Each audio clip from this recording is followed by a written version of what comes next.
Hi friends, இன்னைக்கு நம்ம வீட்டில் ஈவினிங் ஸ்நாக்ஸ் ரெசிபி போடலான்னு சொல்லிட்டு கேழ்வரகு சிமிலி செய்யலான்னு ஒரு பிளான். அதுக்காக நாங்கள் திங்ஸ் எல்லாம் ரெடி பண்ணி வச்சுருக்கோம். வாங்க என்னன்னு பார்த்துடலாம். அதுக்கு கேழ்வரகை வேக வச்சு புட்டு மாதிரி ரெடி பண்ணி வச்சுருக்கோம். வேர்க்கடலை வறுத்து பவுடர் பண்ணி வச்சுருக்கோம்.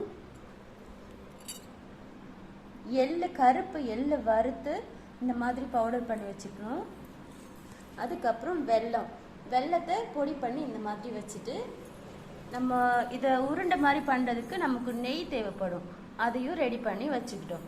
இப்போ சிமிலி எப்படி உருட்டுறதுன்னு பார்த்துட்டு நம்ம ரெடி பண்ணி வச்ச எல்லாத்தையும் ஒரு பாத்திரத்தில் மிக்ஸ் பண்ணிக்கலாம். மிக்ஸ் பண்ண எல்லாத்தையும் இந்த மாதிரி உருண்டையாக நெய் சேர்த்து பிடிச்சிக்கலாம். நெய் வேணுன்றவங்க நெய் சேர்த்துக்கலாம். நல்லெண்ணெய் வேணும்னா நல்லெண்ணெயும் சேர்த்துக்கலாம். இது ரொம்ப நல்லது. சின்ன குழந்தைங்க பெரியவங்க எல்லாருமே சாப்பிடலாம். ரொம்ப ஹெல்த்தியான ஒரு ஈவினிங் ஸ்நாக்ஸ் இது. நீங்களும் உங்கள் வீட்டில் ட்ரை பண்ணி பாருங்கள். Bye friends.